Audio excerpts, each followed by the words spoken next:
Hello everyone. In a previous class, we discussed about transistor as an amplifier. पिछले वाली class में हमने देखा था कि ट्रांजिस्टर जो है वो एम्पलीफायर की तरह कैसे काम करता है। इस लेक्चर में हम जानेंगे कुछ बेसिक्स पैरामीटर्स जो होते हैं एम्पलीफायर उनके बारे में, कि एम्पलीफायर क्या होता है और उसके बेसिक पैरामीटर्स कौन कौन से हैं। For example voltage gain, current gain etcetera, इनके बारे में हम जानेंगे। तो चलिए स्टार्ट करते हैं। सो द टॉपिक इज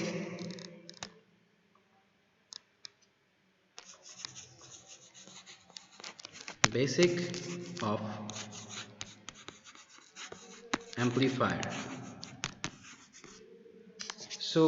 कुछ बेसिक टर्म्स के बारे में हम पढ़ने वाले हैं कि जो पहले हम डिस्कस करेंगे what is amplifier. Amplifier circuit actually में होता क्या है, फिर इसमें हम ट्रांजिस्टर, बीजेटी, मॉसफेट, जेएफईडी इनका यूज़ करके एम्पलीफायर बनाते हैं, वो हम इस सर्किट में और इस लेक्चर में हम देखेंगे। इस लेक्चर में हम ये भी स्टडी करेंगे कि जो पैरामीटर होते हैं, तो 4 मोस्ट इंपॉर्टेंट पैरामीटर होते हैं किसी भी एम्पलीफायर सर्किट के, जो कि होता है input impedance, output impedance, voltage gain and current gain. तो इन सब के बारे में हम स्टडी करते हैं। तो चलिए हम एक बेसिक सा सर्किट ले लेते हैं एम्पलीफायर का।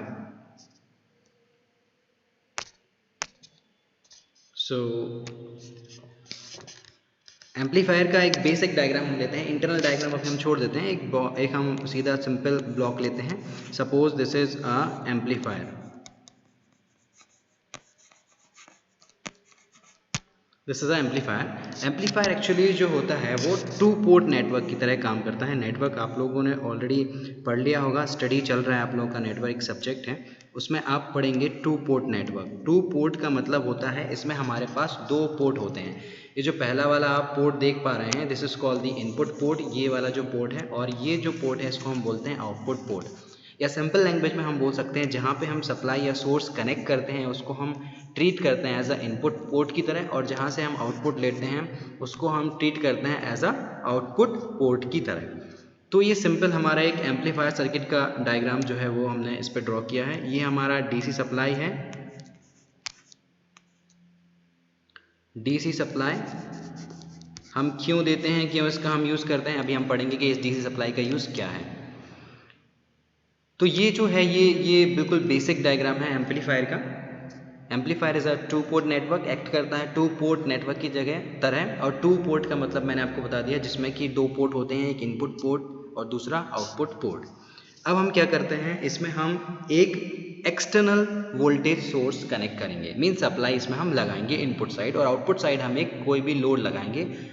बेसिकली सिंप्लिसिटी के लिए हम रेजिस्टिव लोड का यूज़ करते हैं अभी बेसिक एम्पलीफायर को समझने के लिए।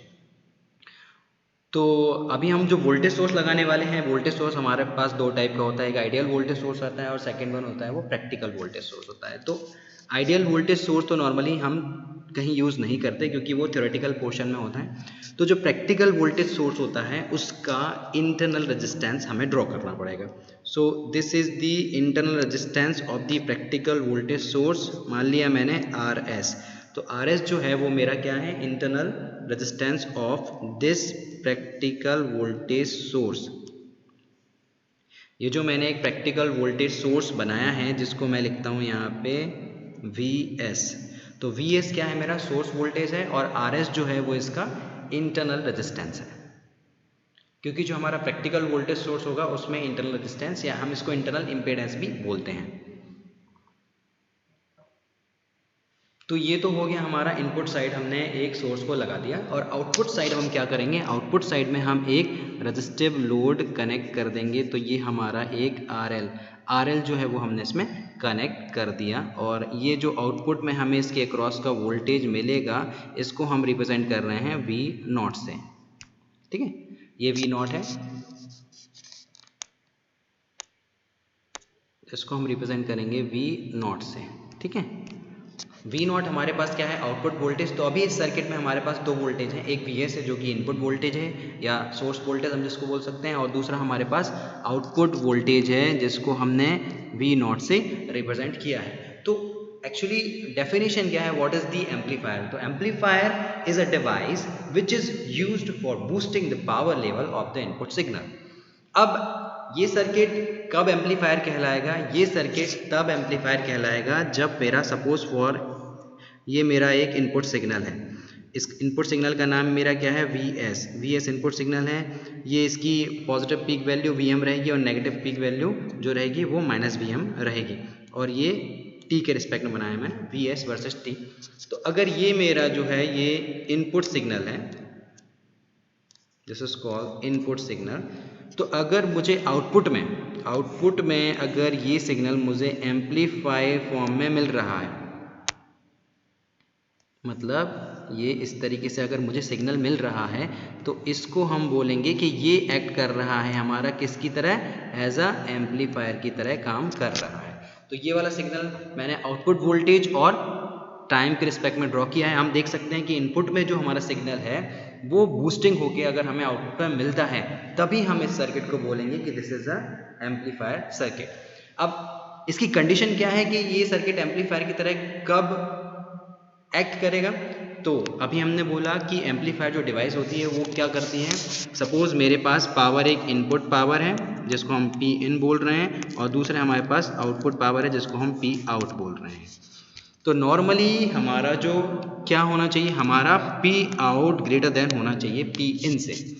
ये हमारी बहुत ही इंपॉर्टेंट कंडीशन है। जब ऐसा होगा तभी हमने जो सर्किट अभी देखा है वो एज अ एम्पलीफायर की तरह काम करेगा, मतलब output power level of the signal is greater than to the input power level of the signal। जब ऐसा होगा तभी वो हमारा एज अ एम्पलीफायर की तरह काम करेगा। तो ये हमारे पास एक बहुत ही इंपॉर्टेंट कंडीशन हो गई कि P out is greater than to P in। जब ऐसा होगा तब हमारा एम्पलीफायर, तो हमारा सर्किट जो है वो एज अ एम्पलीफायर की तरह काम करेगा। चलिए दूसरा केस देख लेते हैं। जब हमारा सपोज अगर हमारा P in is equal to P out हो गया, तो इस कंडीशन में अब वो सर्किट हमारा एम्पलीफायर की तरह काम नहीं करेगा। ये जो कंडीशन है इस सर्किट में, या इस कंडीशन में जो हमारा सर्किट है वो एज अ बफर सर्किट की तरह काम करेगा, या बफर सर्किट की तरह एक्ट करेगा। ठीक है। अब मान लो एक तीसरी कंडीशन भी हमारे पास आ सकती है जिसमें हम बोलें कि हमारा जो है P आउट लेस देन हो जाए P इन से, या हम बोल सकते हैं कि हमारा इनपुट पावर जो है वो ज़्यादा हो जाए अगर आउटपुट पावर से। तो इस कंडीशन में अब हमारा सर्किट ना तो एम्पलीफायर की तरह काम करेगा और ना तो बफर सर्किट की तरह काम करेगा। अब जो हमारा सर्किट है वो ऑटोनेटर की तरह काम करेगा, ऑटोनेटर। तो इस कंडीशन में सर्किट कैसा काम करेगा, एज ए ऑटोनेटर सर्किट की तरह काम करेगा। तो ये बेसिकली हमारे पास तीन कंडीशन है। एक्चुअली जो एम्पलीफायर होता है वो basically two operating region of mode में काम करता है। पहला low frequency operation mode and second is a high frequency region of operation. तो इसको हम डिटेल में पढ़ेंगे नेक्स्ट वाले लेक्चर में। अभी हम समझ रहे हैं कि एम्पलीफायर सर्किट क्या होता है। तो एम्पलीफायर सर्किट का हमने एक डायग्राम बनाया है, उसमें हमने देखा है कि एम्पलीफायर सर्किट का डेफिनेशन क्या है। Amplifier is a device which is used for boosting the power level of the input signal. तो हमने सर्किट डायग्राम में भी देखा कंडीशन क्या रहेगी, सर्किट हमारा कब एम्पलीफायर कहलाएगा, जब हमारा आउटपुट पावर जो है वो ज़्यादा होगा इनपुट पावर से।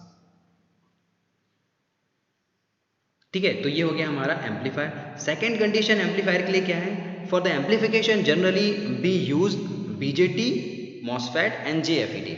अभी जो हमने ये एम्पलीफायर का सर्किट अभी बनाया है, ड्रॉ किया है, इसमें हम देख पा रहे हैं कि जो हमारा एम्पलीफायर है, ये जो हमारा जिसमें हमने केवल एम्पलीफायर लिखा है, एक्चुअली इसके अंदर बीजेटी मॉसफेट और जेएफईटी लगे होते हैं, जिनकी हम प्रॉपर बाइसिंग करते हैं। जब हम प्रॉपर बाइसिंग करेंगे तभी हमारा सर्किट जो है वो एम्पलीफायर की तरह काम करेगा, नहीं तो सर्किट एज अ स्विच की तरह काम करेगा। जैसे डायोड हमने अभी प्रीवियस वाली क्लास में पढ़ा है। डायोड क्या होता है, diode is a switching device. Diode में केवल दो ही कंडीशन होती हैं, या तो ऑन कंडीशन या तो ऑफ कंडीशन। बट बीजेटी जो होता है, जिसको हम बोलते हैं बाइपोलर जंक्शन ट्रांजिस्टर, और मॉसफेट जो होता है metal oxide semiconductor field effect transistor, ऐसे ही जेएफईटी भी होता है जंक्शन फील्ड इफेक्ट ट्रांजिस्टर। तो ये जो डिवाइसेस होती हैं, these are the 3 terminal device. तो इसमें हम क्या कर सकते हैं, इसमें हम प्रॉपर बाइसिंग करके बीजेटी को एक रीजन में फोर्सफुली ऑपरेट करा सकते हैं, जिससे कि हमारा circuit as a amplifier circuit की तरह यूज हो। ठीक है, इसमें हमारे पास बीजेटी में जो मैंने आपको प्रीवियस वाली क्लास में पढ़ाया था कि इसमें रीजन 3 होते हैं। पहला कट ऑफ रीजन होता है, दूसरा सैचुरेशन रीजन होता है और तीसरा एक्टिव रीजन होता है। तो कट ऑफ रीजन में बीजेटी जो है वो भी हमारा, अगर हम एम्पलीफायर सर्किट के अंदर यहाँ पे बीजेटी कनेक्ट करते हैं बाइपोलर जंक्शन ट्रांजिस्टर, तो बीजेटी जो है वो 3 टर्मिनल डिवाइस है। इसके 3 ऑपरेटिंग रीजन होते हैं। पहला अगर हम बोलें तो कट ऑफ रीजन, तो कट ऑफ रीजन में जो है वो बीजेटी ऑफ की तरह काम करता है या स्विच ऑफ की तरह बिहेव करता है, ऑफ स्विच की तरह बिहेव करता है। और सैचुरेशन रीजन में ऑन स्विच की तरह बिहेव करता है और just like act as a short circuit. तो एक्टिव रीजन जो होता है उसमें जो है वो ट्रांजिस्टर एज अ एम्पलीफायर की तरह काम करता है। तो हमें किसी भी तरह बीजेटी को एक्टिव रीजन में रखना होगा। कैसे रख सकते हैं? By using the biasing. Biasing करके हम बीजेटी को एक्टिव रीजन में रख सकते हैं। ठीक है, तो अभी हमने कुछ इंपॉर्टेंट जो आपके नोट हैं वो लिख लीजिए। जैसे पहला, amplifier is a device which is used for boosting the power level of the input signal. For amplification, second one, for amplification generally we use BJT, MOSFET and JFET. Number 3, the amplification device should be in a proper region. मैंने बोला अभी आपको कि जो amplifier device है वो proper reason में काम करना चाहिए, या हम बोलें कि जब वो एक्टिव रीजन में काम करेगी तभी हमारा circuit as a amplifier circuit की तरह बिहेव करेगा। तो बीजेटी को हम स्विच की तरह भी काम करा सकते हैं एज अ स्विच, और एज अ एम्पलीफायर सर्किट की तरह भी हम काम करा सकते हैं। For next point number 4, for amplification BJT should be in active region and MOSFET should be in saturation region. तो मॉसफेट हमारा सैचुरेशन रीजन में होगा तभी वो सर्किट हमारा एज अ एम्पलीफायर सर्किट की तरह काम करेगा। चलिए अब इस सर्किट में हम देख लेते हैं थोड़ा सा। अब हम पैरामीटर की कैलकुलेशन करते हैं कि जो हमारे पास बेसिकली 4 पैरामीटर जो हैं वो हमें निकालने हैं। 4 पैरामीटर जो हमें निकालने हैं वो कौन कौन से पैरामीटर हैं, जरा हम उसके बारे में देख लेते हैं।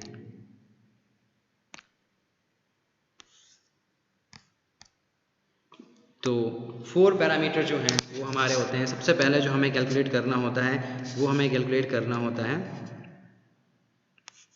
R in. R in is called the input impedance of the circuit, और हम बोल सकते हैं input resistance of the circuit. Second parameter जो है वो हमें निकालना पड़ेगा R naught. R naught is called the output impedance of the circuit और output resistance of the circuit. Impedance में बार बार क्यों बोल रहा हूँ, इम्पेडेंस का मतलब R प्लस एक्स। अगर मेरे पास लोड में रिएक्टेंस भी है तो हम उसको कंबाइन इफेक्ट करके Z के फॉर्म में लिखते हैं। Z is equal to R plus X हमारे पास होता है, इसलिए मैं बार बार आपको इम्पेडेंस बोल रहा हूँ, आप कंफ्यूज ना हो। तो R नॉट जो है वो output resistance of the circuit, या इसको output impedance of the circuit भी बोलते हैं। इसके बाद हम निकालेंगे गेन। तो गेन को रिप्रेजेंट करते हैं हम A से, और वोल्टेज गेन निकालेंगे तो AV is called the voltage gain and AI is called the current gain. तो ये 4 पैरामीटर जो हैं ये बहुत ही हमारे लिए इंपॉर्टेंट हैं, ये 4 पैरामीटर। तो पहला जो है ये हमारा क्या है, इनपुट इम्पीडेंस। दूसरा वाला हमारे पास क्या है, आउटपुट इम्पीडेंस। और ये हमारे पास क्या है, वोल्टेज गेन। और ये हमारे पास है करंट गेन। तो ये 4 पैरामीटर जो हैं, ये 4 पैरामीटर बहुत ही इम्पोर्टेंट होते हैं सर्किट के लिए। तो ये 4 पैरामीटर के थ्रू हम एम्पलीफायर का प्रॉपर एनालिसिस कर सकते हैं, या हम जो भी डिवाइस लेंगे बीजेटी, मॉसफेट, उनके लिए ये 4 पैरामीटर बहुत ही इंपॉर्टेंट होते हैं to make a amplifier circuit. ठीक है, तो इन 4 पैरामीटर का हम देखेंगे कैलकुलेशन कैसे हमें निकालना है। Input resistance, output resistance, voltage gain क्या होता है और करंट गेन क्या होता है। अब हम इसके बारे में थोड़ा सा स्टडी करते हैं। तो इसके लिए चलते हैं हम अपने प्रीवियस वाले सर्किट्स में जो हमने अभी ड्रॉ किया है। इस सर्किट में हम देख पा रहे हैं कि हमारे पास इनपुट में दो नोड हैं, पहला वाला नोड मान लो मैंने लिखा है ये 1 और ये 1 डैश, ये पहला नोड, ये उसका दूसरा नोड, सेकंड हमारे पास 2 एंड 2 डैश, ये हमारे पास। तो टोटल हमारे पास 4 नोड हैं जो कि 2 पोर्ट नेटवर्क में हैं। 2 इनपुट में हमें नोड मिलते हैं और 2 आउटपुट साइड हमें नोड मिलते हैं। 1 dash is called the input side node and 2 dash is called the output side node of the amplifier circuit. अब हम देख लेते हैं, चलिए मान लेते हैं इस नोड के अक्रॉस का जो वोल्टेज है, सपोज मैंने मान लिया ये V1 वोल्टेज है, ठीक है, और इससे जो करंट फ्लो हो रहा है उसको हम मान लेते हैं कि I1 करंट इससे फ्लो हो रहा है। सिमिलरली हम सेकेंड आउटपुट साइड भी मान लेते हैं कि जो वोल्टेज है वो हमारे पास V2 है और इसमें जो करंट फ्लो हो रहा है सपोज वो हमारे पास I2 है, ठीक है। तो इसमें हमारे पास जो V1 वो कहलाएगा क्या, इनपुट पोर्ट वोल्टेज। Vs जो है वो हमारे पास एक्सटर्नल सप्लाई हमने कनेक्ट किया हुआ है, लेकिन ये जो Vn है ये इसका इंटरनल वोल्टेज है। तो हम इसको बोल सकते हैं इनपुट वोल्टेज या input port voltage V1। I1 is called the input port current, V2 is called the output port voltage and I2 is called the output port current. तो ये 4 पैरामीटर अभी हमने देखे। चलिए अब हम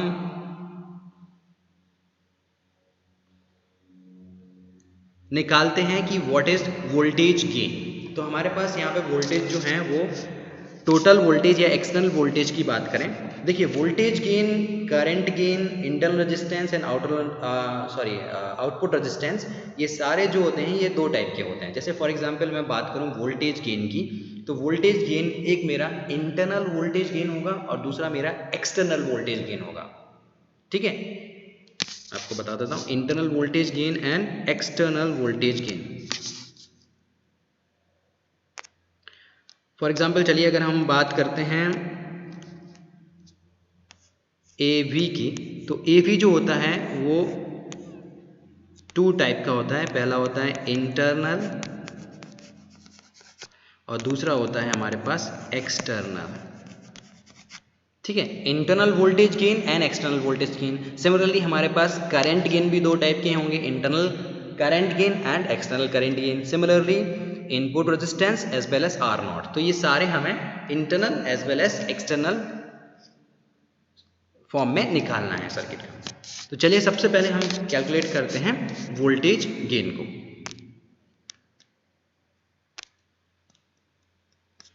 तो वोल्टेज गेन को हम रिप्रेजेंट करते हैं AV से। AV is called the voltage gain. Voltage gain क्या होता है, ratio of output voltage to the input voltage. तो आउटपुट टोटल वोल्टेज मेरे पास कितना है V0 और इनपुट वोल्टेज मेरे पास क्या है VS। तो ये हमारे पास हो गया overall voltage gain. Overall voltage gain या हम इसको बोलते हैं टोटल वोल्टेज गेन। अब हम इसकी यूनिट की बात करें तो यूनिट जो है ये हमारे पास V0 ये भी वोल्ट में रहेगा और ये हमारे पास VS है ये भी वोल्ट में रहेगा। तो अब होगा क्या, ये वोल्ट वोल्ट हमारा कैंसिल आउट हो जाएगा। तो जो हमारा वोल्टेज गेन AV होता है वो हमारा यूनिट लेस होता है, ठीक है। तो वोल्टेज गेन का फॉर्मूला है वो है V0 बाय VS और ये जो वोल्टेज गेन होता है ये हमारे पास यूनिट लेस क्वांटिटी होती है।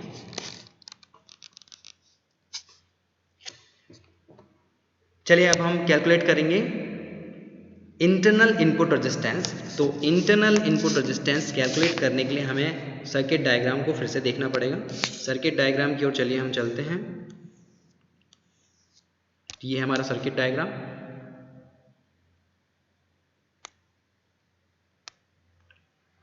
अब हमें इसमें कैलकुलेट करना है इंटरनल इनपुट रेजिस्टेंस या इंटरनल इनपुट इम्पीडेंस Rin। तो नॉर्मली Rin जो होता है, Rin अब देखने के लिए हमें इसमें क्या करना पड़ेगा, यहाँ पे मैंने एक एरो को ड्रॉ किया हुआ है। ये मैंने यहाँ पे एक एरो ड्रॉ किया। इस एरो का मतलब है अब मुझे यहाँ से Rin को देखना है, इस जगह से मैं Rin को देखूंगा। तो इस जगह से जब मैं देखूंगा तो ये मेरे पास Vs और Rs ये तो सर्किट में इंक्लूडेड नहीं है ना, क्योंकि ये तो एक्सटर्नल चीज़ें हैं। तो Rn अब हम कैसे निकालेंगे, R इज इक्वल टू क्या होता है, या ओम्स लॉ के according V is equal to IR होता है। तो R इज इक्वल टू हमारे पास क्या हो जाएगा, V अपॉन I। तो इंटरनल रेजिस्टेंस की वैल्यू या इंटरनल इनपुट इम्पिडेंस की वैल्यू कितनी हो जाएगी, Rn is equal to V1 upon I1। तो हमारे पास जो वैल्यू हो जाएगी Rin की, Rn is equal to V1 upon I1। ये हमारे पास क्या आ गया, ये आ गया इंटरनल इनपुट इम्पिडेंस या इंटरनल इनपुट रेजिस्टेंस। चलिए अब हम बात करेंगे एक्सटर्नल रेजिस्टेंस की। तो एक्सटर्नल रेजिस्टेंस के लिए फिर से हम सर्किट की ओर मूव करते हैं और एक्सटर्नल रेजिस्टेंस के लिए अब हम फिर से एक एरो को ड्रॉ करेंगे। तो अब जो एरो मैंने ड्रॉ किया वो यहाँ से मैंने एरो को ड्रॉ किया है और ये हो गया Rin डैश, इसको मान लिया मैंने Rin डैश। तो इस एरो से जब हम कैलकुलेशन करेंगे तो इस बार अब क्या हो रहा है, इनपुट में मेरा Rs भी जो है वो मेरा काउंट होगा, क्योंकि इस बार जब हम देखेंगे तो Rs जो है वो काउंट हो रहा है। हम कैलकुलेट कर रहे हैं एक्सटर्नल इनपुट इम्पेडेंस को। तो अब हमारे पास जो फॉर्मूला हो जाएगा वो हो जाएगा Rs प्लस Rn, है ना। इस पूरे सर्किट को अब मैं क्या कर रहा हूँ, ये जो रिमेनिंग सर्किट है इस पूरे सर्किट को मैं रिप्लेस कर रहा हूँ किससे, Rin से, क्योंकि ये इंटरनल जो हमने निकाल लिया अभी Rn, तो Rin डैश मेरा हो जाएगा Rs प्लस इतना जो पूरा सर्किट है इसको मैं एक रेजिस्टेंस से रिप्लेस कर रहा हूँ। तो हमारे पास एक नया सर्किट डायग्राम बनेगा। देखिए मैं आपको सर्किट डायग्राम दिखाता हूँ बना के। तो एक्सटर्नल सर्किट डायग्राम बनाने के लिए हमने क्या किया,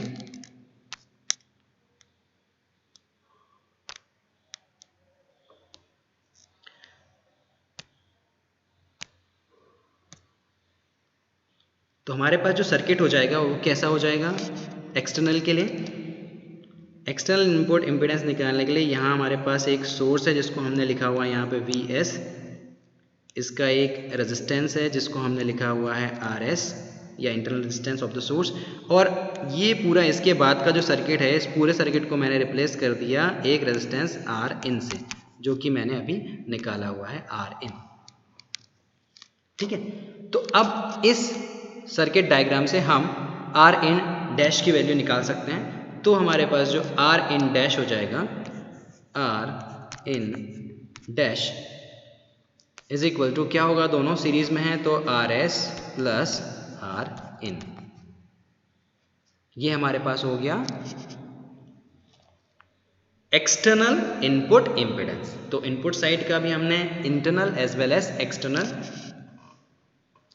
रेजिस्टेंस या इम्पीडेंस हमने निकाला। क्या है उसकी वैल्यू, पहला है जो Rin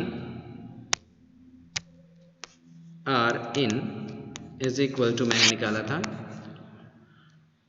V1 अपॉन I1, और एक्सटर्नल हमने निकाला Rin dash is equal to Rs plus Rin। तो जो पहला वाला है ये मेरे पास है, इसको हम बोलेंगे इंटरनल इनपुट रेजिस्टेंस या internal input impedance. This is called the external input resistance और एक्सटर्नल इनपुट इम्पीडेंस। तो ये जो है ये हमारे पास दो फॉर्मूले आ गए और हमने ये कैलकुलेशन कर लिया। अब हम मूव करते हैं वोल्टेज गेन की साइड। के voltage gain, internal voltage gain और एक्सटर्नल वोल्टेज गेन हम कैसे निकालेंगे। तो चलिए देखते हैं इंटरनल वोल्टेज गेन और एक्सटर्नल वोल्टेज गेन निकालने के लिए हमें क्या करना है।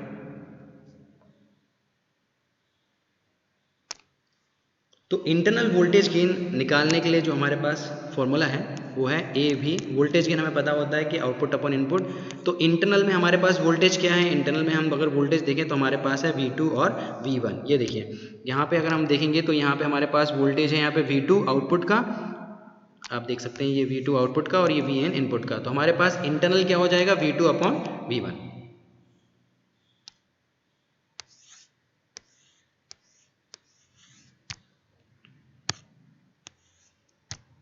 चलिए, तो ये हमारे पास हो जाएगा V2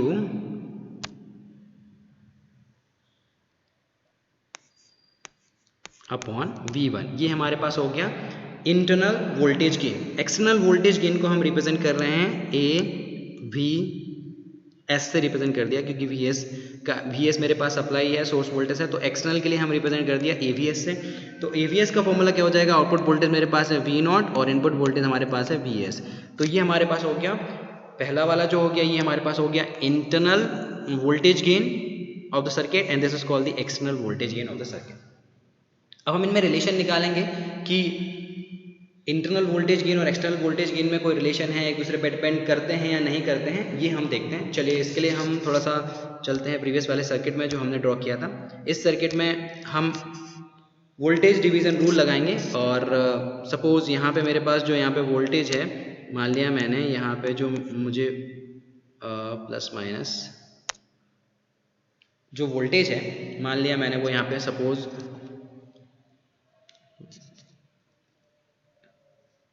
V1 वोल्टेज है, ठीक है। तो इस V1 की वैल्यू हमें निकालनी है। तो वोल्टेज डिवीजन रूल से क्या हो जाएगा, V1 is equal to VS into RS divided by RN plus RS।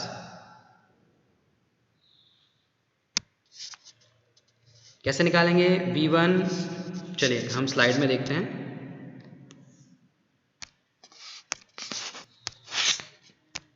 सो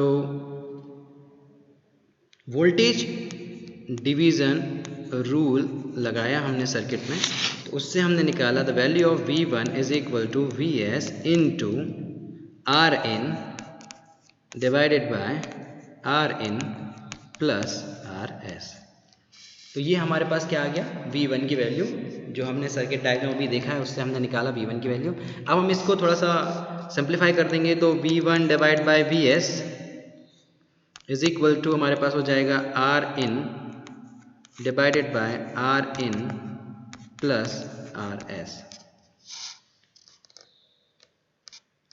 तो ये हमारे पास आ गया क्या, V1 बाय VS की वैल्यू। अब we can know that the external voltage gain AVS जो होता है हमारे पास, वो होता है, क्या होता है, V0 अपॉन VS। अब इसको मैं थोड़ा सा मॉडिफाई फॉर्म में लिख रहा हूँ। ये मैंने लिखा V0, V1 से हम मल्टीप्लाई कर रहे हैं और V1 से ही हम डिवाइड कर रहे हैं, तो divide by V1 into V1 divided by VS। क्या किया मैंने किया V1 से मल्टीप्लाई और V1 से ही इसको डिवाइड कर दिया। तो अब इसमें हमारे पास V1 बाय VS की वैल्यू अब भी हमने निकाली है प्रीवियस वाली स्लाइड में। ये देखिए, ये V1 बाय VS की वैल्यू ऑलरेडी हमने निकाली है, तो ये वाली वैल्यू हम पुट कर देंगे इक्वेशन में, ठीक है। ये देखिए V1 बाय VS की वैल्यू हम यहाँ पुट कर देंगे और V0 बाय V1 जो कहलाता है, V0 बाय V1 की वैल्यू जो होती है वो किसके बराबर होती है, AV के बराबर होती है।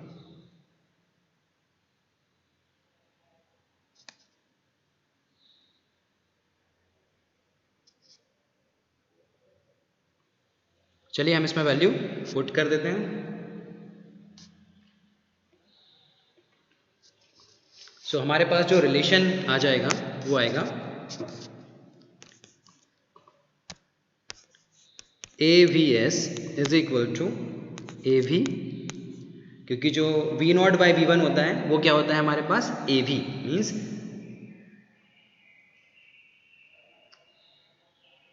Internal voltage gain into value put कर देंगे V1 बाय VS की, तो हो जाएगा RN divided by RN plus RS। तो इस रिलेशन से हम क्या निकाल सकते हैं, इट मीन्स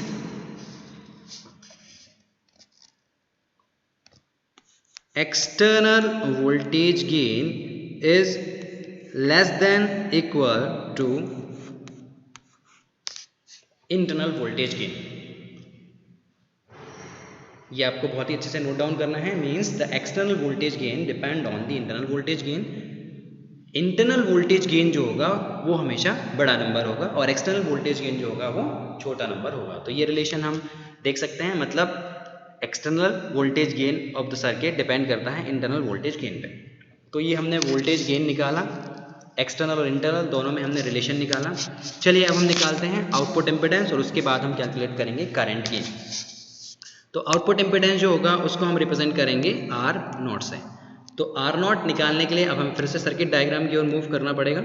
तो ये मेरे पास सर्किट डायग्राम है, इसमें अब हम आउटपुट इम्पिडेंस निकालेंगे। तो यहाँ भी हमें सेम वही दो तरीके से देखना है। पहले हम यहाँ से देखेंगे, ये हमारा पहला वाला हो गया, और दूसरी बार हम इस जगह से देखेंगे। ठीक है, इस जगह से जब हम देखेंगे तो हमारे पास यहाँ पे आएगा आर नॉट, और इस जगह से देखेंगे तो आर नॉट डैश हमें मिलेगा। ठीक है, तो वही सेम प्रोसेस है जैसा हमने इनपुट साइड से किया था, वैसे ही हम आउटपुट साइड भी देखेंगे। तो चलिए हम देख लेते हैं। तो आर नॉट जो हमारे पास आया है, तो आर नॉट के लिए अब हमें एक छोटा सा सर्किट जो है वो बनाना पड़ेगा, क्योंकि सबसे पहले हम आर नॉट कैलकुलेट करते हैं, जिसको हम बोलते हैं internal output impedance is equal to हो जाएगा मेरा V2 upon I2 according to Ohm's law. But इसमें अब हमें कंडीशन लगानी पड़ेगी कि IS इज इक्वल टू 0। अब ये कंडीशन हमने क्यों लगाई IS इज इक्वल टू 0? क्योंकि जब हम सर्किट को आउटपुट साइड से देखेंगे तब हमारा इनपुट साइड का जो वोल्टेज है वो भी ऐड होगा, इसलिए हमने ये कंडीशन लगाई है कि हमारा जो IS है वो 0 होना चाहिए। अब एक्सटर्नल रेजिस्टेंस की वैल्यू हम कैलकुलेट करेंगे, तो उसके लिए हम एक सर्किट बनाएंगे थोड़ा सा मॉडिफाई, जैसे हमने इनपुट साइड में बनाया था। तो हमारे पास एक्चुअली में यहाँ पे एक सर्किट है जिसको हमने बोला है RL रेजिस्टेंस है, और यहाँ पे हमारे पास एक वोल्टेज है जिसको हमने बोला है V0। ठीक है, इतना हमारे पास सर्किट है, और बाकी का जो पूरा सर्किट है उसको मैंने रिप्लेस कर दिया एक रेजिस्टेंस से जिसको मैंने बोला है क्या R0, जो R0 अभी हमने निकाला है। ठीक है, तो अब हम यहाँ से R0 डैश की वैल्यू निकालेंगे। यहाँ से देख के हम R0 डैश की वैल्यू निकालेंगे, R0 डैश। ठीक है, तो R0 डैश क्या हो जाएगा मेरा, R0 dash is equal to R0 parallel of RL। यही होगा ना, इस सर्किट डायग्राम से हम देख सकते हैं कि R0 जो है, R0 डैश जो है वो R0 और RL के पैरेलल है। तो R0 dash is equal to हो जाएगा मेरा R0 into RL divided by R0 plus RL।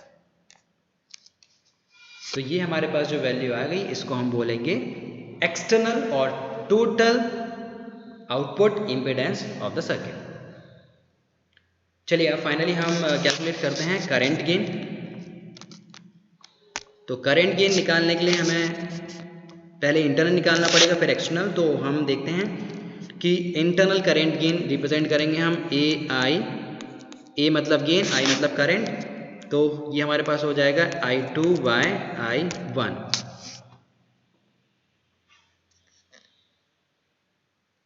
अब इसमें I2 बाय I1 जो है वो करेक्ट आंसर नहीं है, इसमें आएगा हमारे पास minus sign, minus of I2 by I1। ये माइनस साइन क्यों आएगा? क्योंकि हम जो हमेशा जो हम कैलकुलेट करते हैं करंट का साइन, वो हमेशा लोड के रिस्पॉन्स में करते हैं, या लोड के रिस्पेक्ट में हम करंट को कैलकुलेट करते हैं। तो माइनस साइन क्यों आएगा, इसके लिए हम चलते हैं सर्किट डायग्राम में। ये सर्किट डायग्राम में हम देख सकते हैं कि यहाँ पे I2 करंट जा रहा है, this is called the I2 current, और ये हमारा जा रहा है IL जिसको हम बोल रहे हैं लोड करंट। तो ये लोड करंट जो है और इसका मेन करंट जो है बोर्ड करंट, इसकी डायरेक्शन अपोजिट है, इसलिए वहाँ पे हमारे पास क्या आएगा, माइनस साइन आएगा। ठीक है, तो ये हमारे पास हो गया इंटरनल करंट गेन। अब हम निकालेंगे external current gain. External current gain को हमने रिप्रेजेंट किया है AI डैश से। तो एक्सटर्नल जो हो जाएगा वो हो जाएगा minus of IL divided by IS। तो जो मेरा जो इनपुट करंट है वो IS है और जो लोड करंट है वो IL है। तो ये पहला वाला हमारे पास कहलाएगा इंटरनल करंट गेन, और this is called the external current gain. चलिए, ये हो गया हमारे पूरे पैरामीटर्स जो कि एम्पलीफायर के लिए बहुत ही इंपॉर्टेंट है, किसी भी एम्पलीफायर सर्किट के लिए।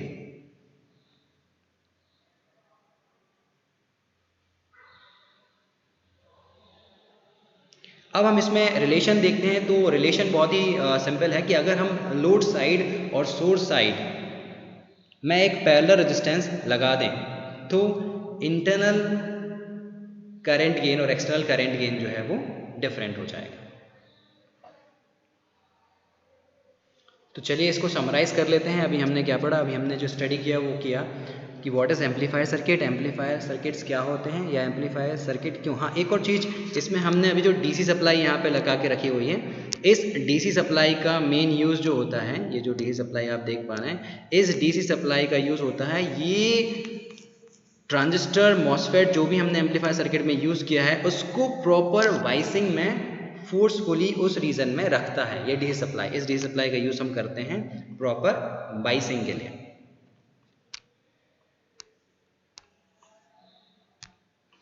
चलिए हम समराइज कर लेते हैं। तो 4 पैरामीटर सबसे पहले हमने स्टडी किया एम्पलीफायर। एम्पलीफायर सर्किट क्या होता है, तो amplifier circuit input voltage level को हमें बूस्ट करके आउटपुट में देता है। तो 4 पैरामीटर्स जो हमने कैलकुलेट किए हैं वो 4 पैरामीटर्स हैं। पहला हमने निकाला है 4 पैरामीटर्स,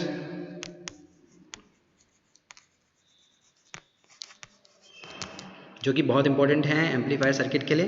पहला हमने निकाला है R in is called the input impedance, R naught is called the output impedance, AV is called the voltage gain and AI is called the current gain. तो ये 4 पैरामीटर हमने कैलकुलेट किए हैं जो कि आगे चल के हम और डिटेल में इनको स्टडी करेंगे। पहला हमारा है इनपुट इम्पिडेंस या इनपुट रेजिस्टेंस, दूसरा हमारे पास है आउटपुट इम्पिडेंस या आउटपुट रेजिस्टेंस, तीसरा हमारे पास है वोल्टेज गेन। इनका हमने रिलेशन भी देखा कि एक्सटर्नल वोल्टेज गेन और इंटरनल वोल्टेज गेन में क्या रिलेशन होता है, और last one is the current gain. तो मुझे लगता है कि आप लोगों को एम्पलीफायर सर्किट थोड़ा अच्छे से समझ में आ गया होगा, कौन कौन से पैरामीटर हैं, कैसे हम निकालते हैं, ये सारी चीज़ें हमने इसमें आज स्टडी की। सो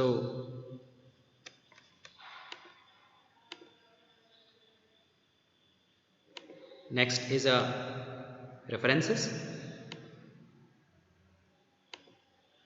So these are the references of this presentation. Any doubt, anybody? So please ask me.